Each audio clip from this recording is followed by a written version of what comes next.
Welcome back to World Crisis Radio. Now, looking again at Libya. What have the NATO forces wrought in the past week? Bombing a hospital, killing 10 people. We had Human Rights Watch reporting 3 weeks ago, about the atrocities of the rebels, and now we have mutilated bodies of pro-Gaddafi soldiers found in areas controlled by the rebels. They are obviously the results of war crimes by the Al-Qaeda terrorist rebels of Libya. And now the biggest act of historical vandalism, NATO condemning itself historically, the bombing of the great man-made river near Brega. This, as you know, is the huge $30 billion to $35 billion project for irrigation, for potable water, and other benefits. It's a 15-year project, the biggest civil engineering job in the world, the biggest development project of any kind in the world during many of those years.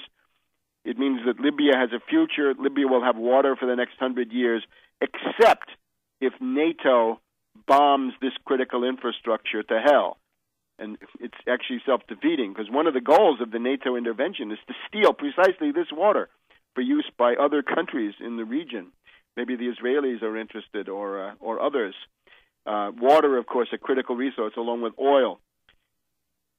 This is now what Hillary Clinton and Sarkozy and Cameron and NATO and Rasmussen are supporting. This bunch of gangsters. Is it Al Capone? Is it the Purple Gang? Is it Lucky Luciano, CIA ally? That's Hifter and Jalil. Now, Yunus has gone to his reward, and maybe Jalil is not so certain on his throne. Maybe it will turn out that when the last man standing is observed, it'll be Hassadi, the former U.S. prisoner of war in Pakistan, died in the wool Al-Qaeda, and his right-hand man, Gumu, graduate of the Guantanamo Bay Training School of the U.S. Intelligence Services, and maybe Barani of the Libyan Islamic Fighting Group. Maybe these out-and-out revolver-toting gangsters will prevail. The stuff about democracy is an absolute fiction. The stuff about the protection of civilians is a bogus sham. And looks to me like the rebels are about to collapse. We just had a Libyan rebel delegation here in Washington, D.C. I think it was Jibril saying that we're going to have singing tomorrows of civil society in Libya. Now the civility is a little bit in question after one of the top rebel honchos has been assassinated by his own rivals, in particular Hifter, alias the Antichrist. And Jalil, again, was Jalil part of the conspiracy? He may have been, and he may also be next to go. And Jibril, Hillary Clinton's boyfriend, where does he come down? Notice that this has been registered in the NATO propaganda. The NATO theme is now Gaddafi is allowed to stay. This is basically a concession of weakness. We're told on the one side that the military annihilation of Gaddafi is always a few days away, but at the same time, the negotiating posture of NATO gets weaker and weaker. Now they say Gaddafi can stay as long as he doesn't do this, that, and the other thing. Even the rebel bosses, I think it was Jibril, who said Gaddafi can stay in Libya under house arrest.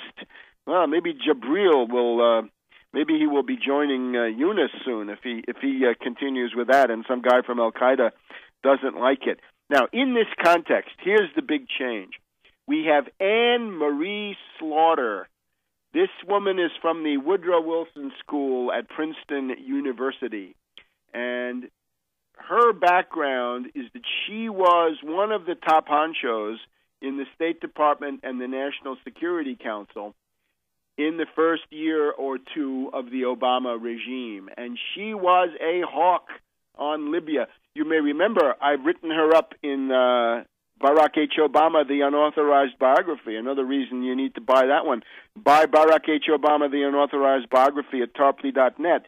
And inside that you will find the story of the Slaughter Plan, her plan for humanitarian interventions and the kind of imperialism. You're seeing a different kind of rhetorical froth than what we had with the neocons, but in many ways similar. The slaughter plan, that's Gaddafi, that's Obama's foreign policy. So this slaughter in the critical days of February and March was demanding that Obama attack Libya. It's no time for compromise, she said. It's time for attack. Obama stopped dithering. She was tweeting. She was writing. She's also got corruption charges against her, right? There's stories that she was squired around by some group. Anyway, as a government official, she probably shouldn't have done that. Here's the thing, though. FinancialTimes.com, the A-list blog. Anne-Marie Slaughter, July 28th, yesterday, as we speak to you. It's time to compromise to protect Libya's people.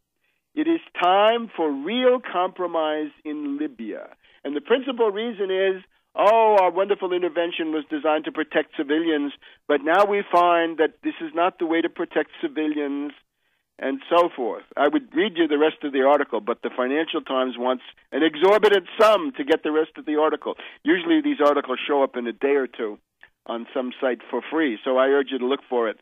The A-list blog, FinancialTimes.com, it's time to compromise to protect Libya's people by Anne-Marie Slaughter. This is a significant break in the entire imperialist front. This is an ideologue of these people of the First Water, right? She's probably talking to her friends Samantha Power and McFowle saying, look, cut your losses. And indeed, that would be a smart imperialist to do that. The UN mandate for Libya is not eternal. This is interesting. It looks like it's a 6-month mandate. We'll be checking this. But according to the UN Security Council Resolution 1973, the UN mandate for attacking Libya is for 6 months. Apparently expires on the 24th of September. Once the UN mandate becomes unworkable, then lots of smaller NATO countries will drop out. Not just Norway, which will be dropping out as of August 1st. The Netherlands, Italy, Canada, all kinds of countries, for their own internal reasons, find it just about impossible. Denmark, another one. A lot of countries find it just about impossible to take part in these things if there's not the UN cover story, the UN Security Council umbrella. We're told at the Pentagon they're doing high fives that they are not out in front on this one. The Pentagon by now claims that they're only doing non-lethal, non-kinetic in Libya. The imperialists are collapsing. Time to cut your losses, liquidate this war, and get Obama for violating the War Powers Act. Back in a minute.